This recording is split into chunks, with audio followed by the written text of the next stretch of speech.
Hi there, I'm Jason. And I'm Joseph. And this is the Infini-TEA, where we spill the tea on Marvel and pop culture. This week, we're discussing WandaVision Episode 5 on a very special episode. So let's get into it with the recap.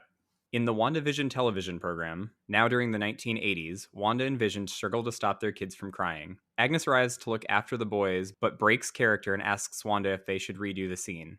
Vision questions Wanda about Agnes's behavior, but they are interrupted when Tommy and Billy suddenly age up to 5 years old, to which Agnes does not react. S.W.O.R.D director Tyler Hayward believes that Wanda is a terrorist, while Monica Rambeau does not believe Wanda has malicious intentions.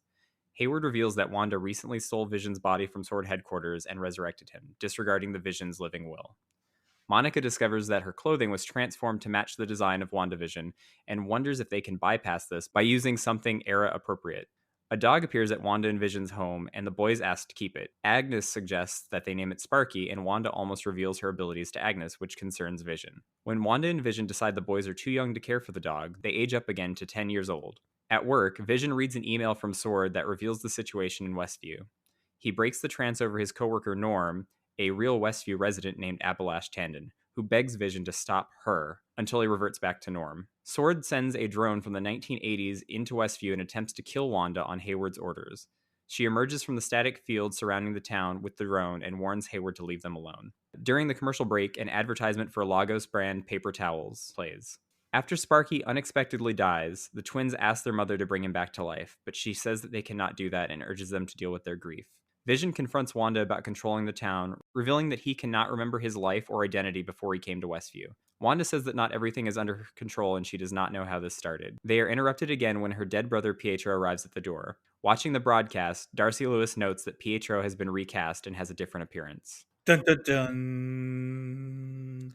They recast Pietro, because it is a lovely reference to the recasting of Darren from Bewitched back in the day. But I think we all heard rumors because we're all nose to the grindstone when it comes to some of the casting stuff. So we knew even Peters was going to be involved at some point, but it was still up to debate what and in which regard. And here he is as X-Men Pietro. So. Yeah, to put an underline on it, if you put on the audio description track on the episode, it specifically says Wanda opens the door and sees the X-Men version of Pietro. So yeah, that's part of it. So he is playing the X-Men version of Pietro. Yeah, that's crazy. Also, I want to just quickly, before we go into the Pietro thing, I want to put out a disclaimer. I am no longer a fan of Hayward. I feel like I've been led astray because of other charming, good-looking, brash, men of power in uniform who have come into position in recent other series. And then, I realized that all are going to be like the Admiral. So I was led astray, and within minutes I realized that I was wrong. So I just want to apologize to the viewers for that. I was wrong. He is an asshole. He is a dick. He may be the supreme villain of it all. Yeah, I was on the fence about him last week, but I am solidly on team fuck Hayward. Yeah, and I think Wu and Darcy and everybody is on team fuck Hayward. Nobody likes Hayward. I didn't like the way he talked to Jimmy last week, and that's why I was kind of like, I don't know. This week, yeah, no, completely. He's a complete dick. He has specific motives of his own that we do not know. I think I know the motive. I think the entire reason why this is all happening is S.W.O.R.D was trying to turn Vision into a weapon, or basically recreate Vision. It's always the villains who project their own things onto another individual. They were like, oh, well, she was going against Vision's wishes. Nudge, nudge. Like, no, you were, kind of vibe. Vision was in various parts and they were working on him actively. So I don't think they were just disassembling him for his own piece. They could have just left him alone in a closed door if they wanted to do that. No, they were experimenting and studying him. He was torn apart. So Wanda found out about that and went nuts, and that's what happened. And that could be a reason what started the whole thing in the first place, and it's a response to all that. But I think it's more than Hayward. Like, that could just been a catalyst or part of the situation. I still think there's more to this than meets the eye. Something is additionally manipulating Wanda. I think that whole dog thing was an Agnes plant. She just seemed prepared and seemed way too involved in the whole situation and becoming a catalyst to the after school special element of the whole thing. She was luring Wanda to resurrect that dog. She wanted Wanda to use those powers. I had two alternate reads on that situation. It was either Agnes killed Sparky to tempt Wanda into fixing it, or perhaps if she's not really the antagonist, maybe she killed Sparky to try and get Wanda to work through grief in a normal way. There is something about the way Agnes has been acting, especially in this last episode. It started with the episode before, but she's not the like always high energy nosy neighbor. There's been parts where she's kind of like pushed her head back and been like, I'm tired, this is just what's happening. Or there's an irony to something that she's saying, there's a sadness, there's something more complicated happening under Agnes's voice that I can't put my finger on yet, but it's there. She's not just behaving like jovial fake Agnes would if she's just playing the part. So is there manipulating happening to Agnes? Is there part of it? I don't know. I mean, like, this obviously a whole piece that we're missing here. Can I just say that I really liked the use of the very special episode trope. Yeah, no, the trope was amazing because it was like we dealt with some real shit in this episode, and that's what it's for. And like, we not only did we deal with some real shit and real issues in the context of the sitcom, but we broke the whole with the whole credits thing and beyond. We broke the ninth wall like 8 times.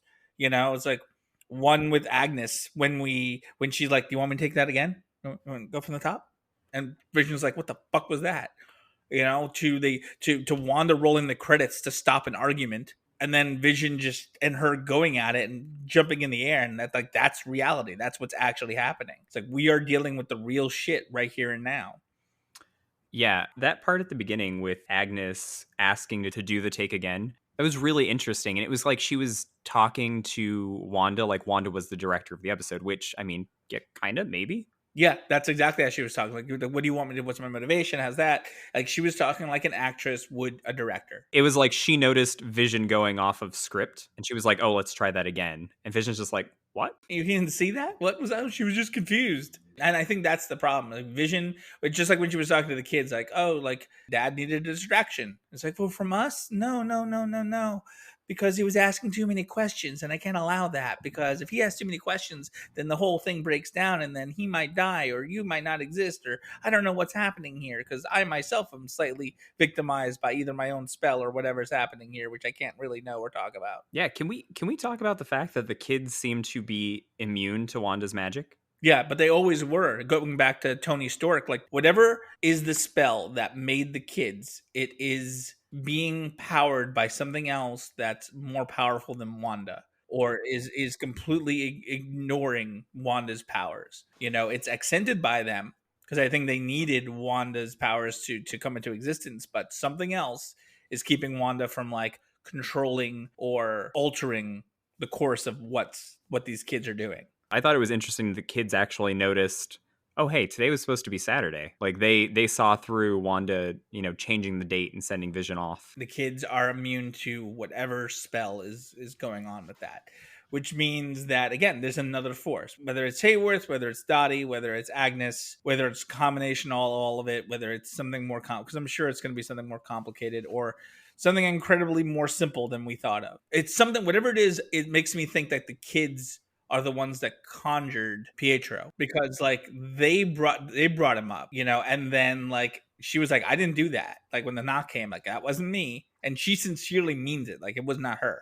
And she was equally as surprised to see her alternate brother standing right there. Yeah, I have 2 theories on that. In my mind, either Wanda or possibly the kids subconsciously plucked the X-Men version of Quicksilver out of the multiverse, or it's Mephisto cosplaying as Evan Peters. I'm hoping that, I forget the name of the actor who played Quicksilver, Kick-Ass. Aaron Taylor Johnson. Thank you. I hope that Kick-Ass is in the show too, both, because I don't want it to be just like, well, we couldn't get the thing. I want it to be an intentional use of this character to be X-Men version of Quicksilver. Like, this has to mean something and not just like, well, we couldn't get him or we have issues or whatever like that. I mean, I think it's clearly a ploy to open up the multiverse because we're going to be dealing with a multiverse of madness. Yes, and I still think that Wanda's going to be a heavy antagonist to that.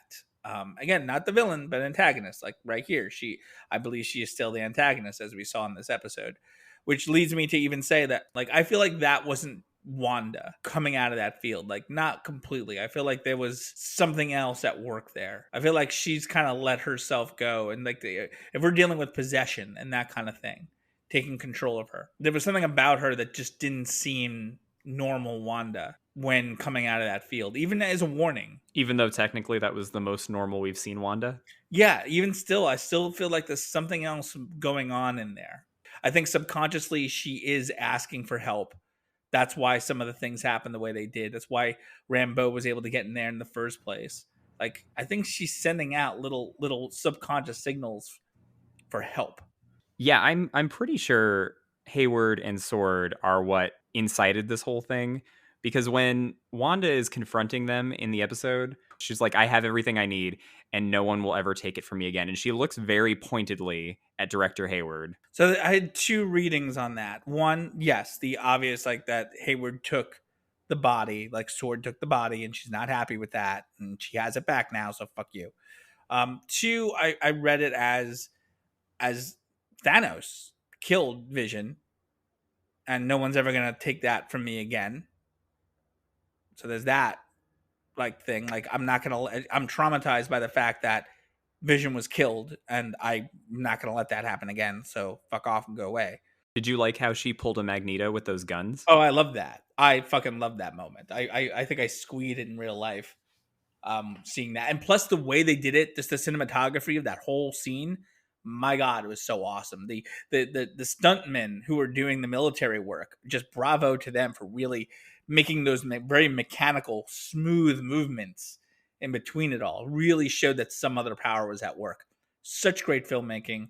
I love it. The show is still top notch. I am glad that it's going to be split between like the episode and the real world. Yeah, it's longer episodes, which we predicted was going to be a possibility. And now we're getting half here, half there, and it keeps changing formats, and I fucking love it. Also, this is my new favorite theme song. I had this rolling around in my head for the last 4 days. Like, it's the Growing Pains, Family Ties. It's all of them. There's a shot by shot of the Full House thing. The theme itself is very Growing Pains. The set is very Family Ties. The intro credits are a blend of the two. It was so beautifully done. Seeing just seeing Vision in a Easter Bunny outfit is worth the price of admission to this whole thing. You know what? I liked Turkey Vision. I liked Santa Vision, but those photos of Child Vision are going to haunt me for the rest of my days. Yeah, I was kind of expecting like this, like when I saw what they were doing, I was like, oh, we're gonna get like Vision in the cradle. We're gonna get Vision, like picking up the hammer for the first time. Like they'll go through the MCU, but no, they went for the full on. We're making baby Vision, and we're making like, okay, we're going that route. I guess because he doesn't have it in memory, which we brought up here. He doesn't remember anything before. Also, I like the photo of teenage Wanda just like in like war-torn Sokovia. Yeah, looking all happy with a little smile on her face, of course. Did you catch in the little like park scene in the opening that's very like Full House reminiscent? Vision is pretending to eat food with his kids and then throwing it over his shoulders because he doesn't actually eat. The level of brilliance in the opening credits, visually and musically, because the song works so fucking well too. They're just figuring it out as they go along, and I guess it shows that maybe there isn't a plan. And from Wanda's perspective, she's just trying to make it work. She doesn't know what she's doing. Going back to the commercial, I still am with my Infinity Stone theory. So I'm rebranding the first one as the Mind Stone. So the toaster with the little button on the head, that's the Mind Stone. Yep, and then the Time Stone with the watch. Then the Space Stone, and this would be the Reality Stone. You know what? This is the commercial that sold me on that theory, because that red liquid that it was cleaning up, I was like, that really does look like the ether. Joseph might be onto something. Yeah, I mean, like, they could have picked any fucking color, and granted, red is been the color we've been using to showcase everything. I mean, based on what we've seen, like 4 out of the 4 commercials could possibly make sense for that. And there's only like 2 more time periods left, so it's another hexagons, 6, Infinity Stones, 6 different time periods, 666. The devil, Mephisto. And you notice that when they were doing all the thing, like I expected to see her parents, like, oh, her parents, like, daughter to blah blah blah blah. I expected for them to have visuals and that confirmation, but no, they just no pictures, no nothing. So are they her parents? We don't know. We got names though: Irina and Oleg. And he looks like an Oleg. Oh yeah, oh man. I mean, he's of all the people I've ever seen, he looks the most like an Oleg. And I agree with you that they're also traumas. They're all traumas. I mean, Lagos. When you make a mess you didn't mean to make. Yikes. Speaking of fucking Lagos, fuck you, Hayward, bringing up Lagos like it was her fault in Germany. Fuck you, man. Wanda was on the right side of history for that. Fuck you and your Sokovia Accords. You know what? I'm going to give it to him. Like, technically, yes, perhaps Wanda Maximoff might fit the definition of a terrorist, but he was glossing over, like, the fact that she was part of the Avengers, and I really liked that Jimmy and Monica were stepping in to, like, defend her. Jimmy was great because he was like, that's an oversimplification of events, but sure, let's go with that. He tried to educate everyone calmly about everything that was going on, but nothing. He was not having it. He was like, whatever happened in Lagos in Germany? Ha ha ha. It's like, come on, man. One, that wasn't her fault. And it's like, yeah, a bomb went off that she didn't, it wasn't her bomb. She was trying to get it away to stop from killing Steve and all the people on the ground. And so she sent it up. And yeah, it blew up. She was trying to save people. Same thing with Sokovia itself. Like, the Avengers Tony technically could take outside of Tony. Everyone else is like, we're just working here. We're just trying. And especially after fucking Endgame. My God, everyone should just tear up their Sokovia Accords at that point in time. There is no point for the Sokovia Accords at this point in time. Who on the team who is left alive supports the Sokovia Accords still? I mean, of that group of Avengers, yeah, they're pretty much all dead or didn't sign. There are no Sokovia Accords, in my opinion. And I feel like the human race should have been like, yeah, that was inconvenient, but we're all still alive, so yay. They shouldn't hold a grudge. And speaking of grudges, Captain Marvel was definitely a source topic for our dear Monica. Yeah, I did really enjoy how meta that conversation was. Like, oh, well, Wanda definitely could have torn apart Thanos if he didn't initiate a blitz, and no one else came close. And then Jimmy's like, well, I don't know about that. Captain Marvel came kind of close. Like, it was a geek conversation. It was something that would be at a convention. It was great. Again, like, Jimmy and Darcy and also Monica, like, they're us. They're us nerding out and, like, comparing power levels and that kind of shit. Definitely Jimmy and Darcy, which I find ironic that Jimmy and Darcy are the X-File, like, MCU real agents here, while Wanda and Vision have a sitcom, because they're the two sitcom stars. Like, the actors who played Darcy and Jimmy are the sitcom stars of the group, whereas Vision and Wanda are film stars. It's a funny little twist on how it all panned out. So why do we think that Monica is steamed about Captain Marvel? I think because Captain Marvel hasn't shown up since, like, she never checked in. From Monica's perspective, Captain Marvel's been gone since she was that little girl in that moment. And she never, I bet her mom was like, no, she's going to come back.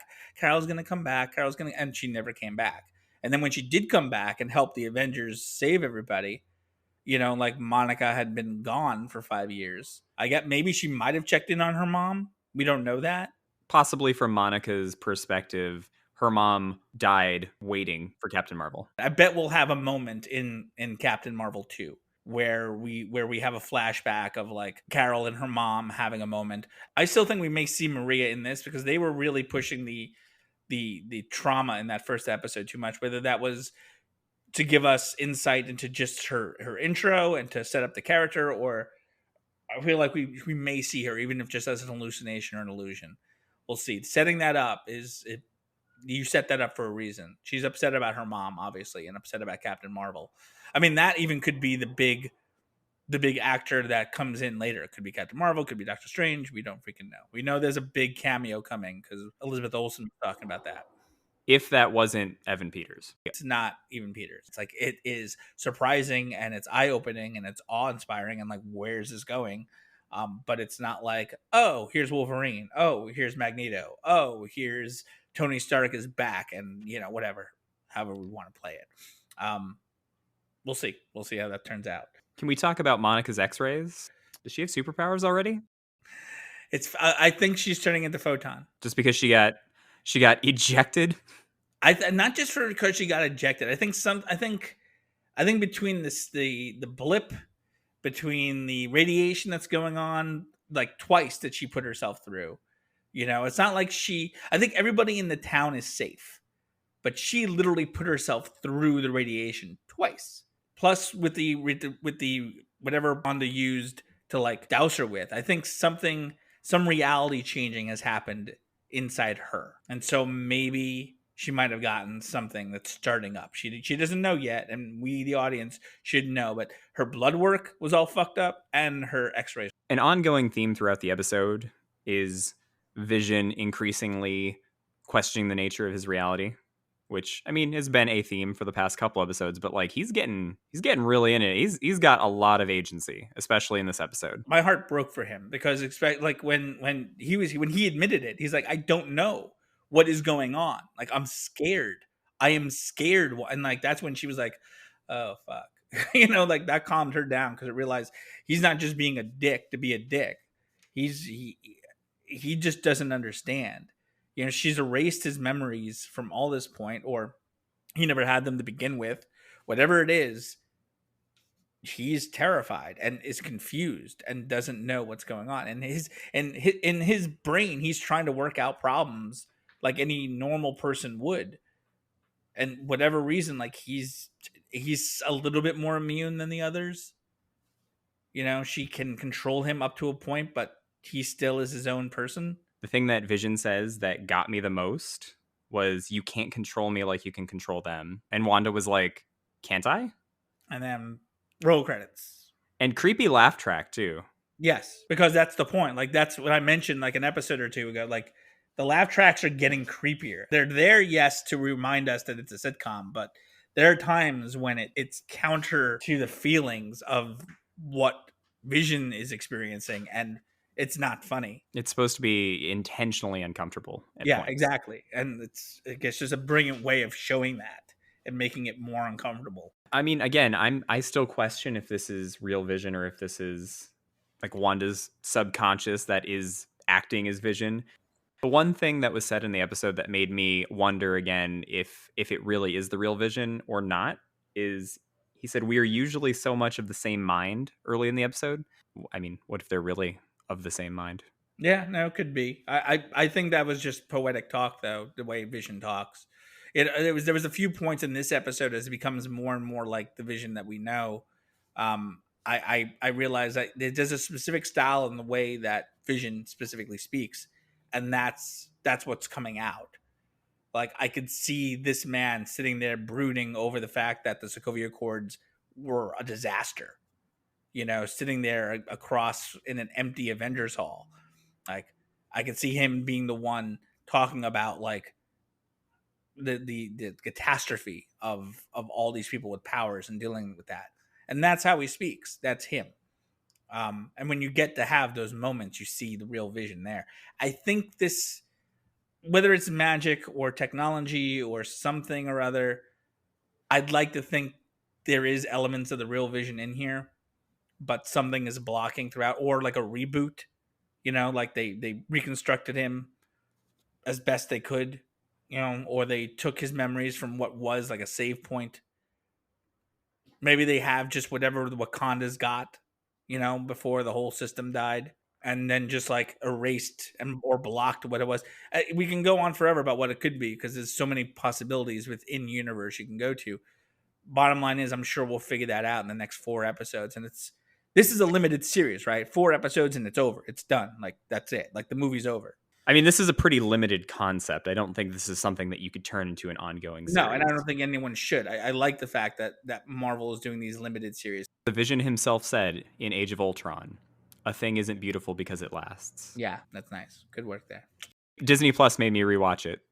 I know. Oh my God. I watched all the Avengers movies all over again. It's great to go back and see all the connections between it all. And I liked Vision's hair more in Infinity War. I didn't like his 80s style haircut. He looked like such an 80s cokehead yuppie. If chewing gum fucks up his system, I can't imagine what cocaine would do to him. Oh gods.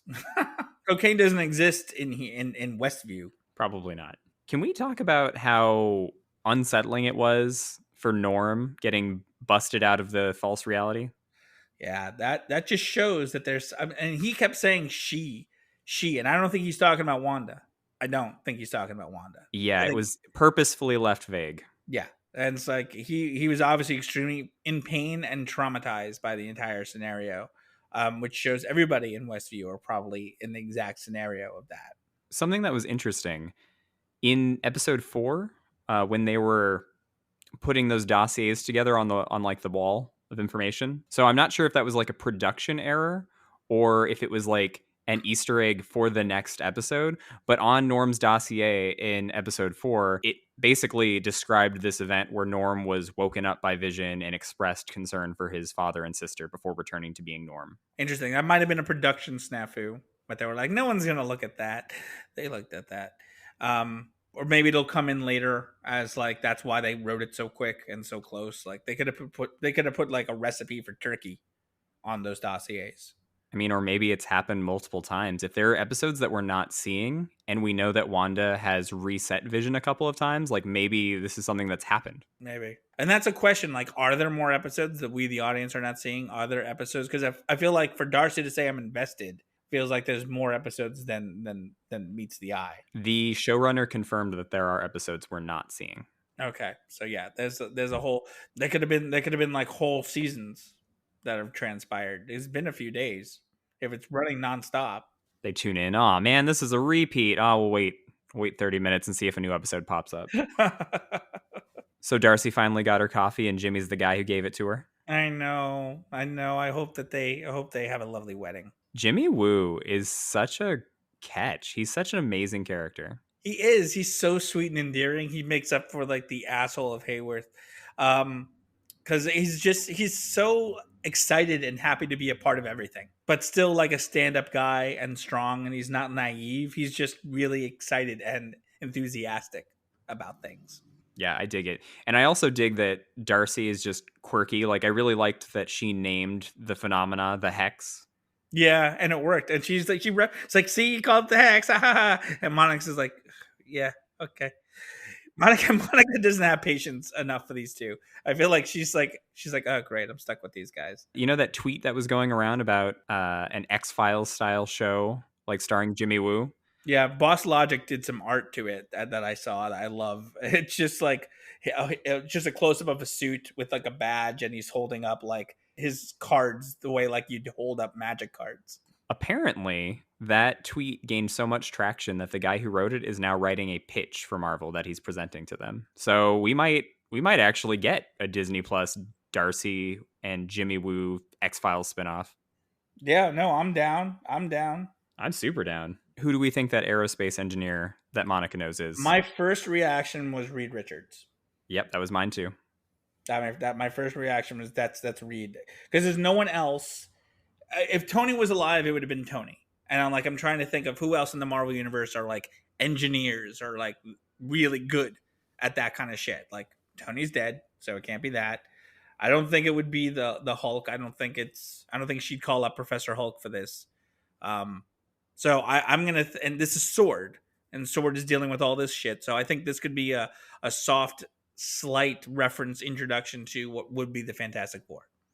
Yeah, that was a rumor going around before this episode, and I think this just kind of strengthened that rumor. Yeah, that was my only answer, to be honest, because it was like it's either Reed Richards or it's not going to matter. But like it's such an obvious statement to make. Obviously, it's going to come back and be important to something, or it's not, but it probably will because it's Marvel. Yeah, it's Marvel, so it's like it may not be important here. It may not be important in this series. It may not be important for 4 fucking years, but it's going to be important at some point. So they were really fucking lampshading Wanda and her nicknames or her lack of nicknames. Yeah, she's the only one who doesn't have it. And I was trying to remember, like, did they call her the witch ever? Tony referred to her as a witch because she kind of put him under a spell, but I think it was just kind of in passing. Yeah, so she never got the Scarlet Witch title, which means she'll probably get it after this one. Yeah, I mean, that's basically what Kevin Feige said in interviews. Like, by the end of the series, she will earn that title. She will become the Scarlet Witch. So that's why they said it that way. They're reminding the audience that she doesn't have a nickname. No alias, no funny nicknames, and Jimmy's just like, nope. Just Wanda. What's the over-under on Darcy naming her? Oh yeah, definitely. Darcy is the She's the Cisco Ramon. she's the Cisco Ramon. So Darcy's definitely gonna name her. Or either that or Jimmy Woo might get it in before her, just because, like, let's just give it to Jimmy. Man, she's some kind of Scarlet Witch. Keeping it. Vision brings it up again that there are no children in Westview, and up until now we haven't seen any besides these kids, but in the next episode, or at least I think in the 90s episode, there's going to be a trick-or-treating scene and there are kids. So what do we think about that? I think Wanda learned her lesson or whoever's power is involved and has conjured up a lot more families. But where have they been? Maybe they were just all stuck inside. She didn't need them for all the wide shots. Because we didn't really get out and do wide shots. We were on a soundstage, you can tell, in these, which that's in the 80s, you got a little bit more of that. In the early 90s, you got a little bit more of that. But it wasn't until the late 90s, early 2000s where you actually filmed the sitcom almost just as much as you would film a regular film. Like, you had more sets that looked more natural in the open world. Time to bring in the extras. We've got a bigger budget now, guys. Exactly. God, I wonder what they're parodizing for the 90s. Or homaging, not parodizing. Homaging. I don't think parody is really the right word for this. For the 90s, I mean, I would think that it would be more Full House, maybe Family Matters. But give me another one though. There's got to be more. I'm forgetting my 90s sitcom tropes. Seinfeld was the 90s. Oh man, I would kill for a hard Seinfeld parody. Yeah, that would be fucking amazing. Friends was the one I was forgetting, that I was like active in my brain. Like, I'm forgetting a big one. We'll see. Would you say it's time to roll credits? I think it's time to roll them credits. Roll them. All right, so make sure to like, subscribe, and please tell your friends. You can follow us on Instagram and Twitter at Infini-TEA, spelled Infinite-A Cast. And you can email us at infinitycast@gmail.com. Until next time, I'm Jason. And I'm Joseph. And we'll see you guys next week.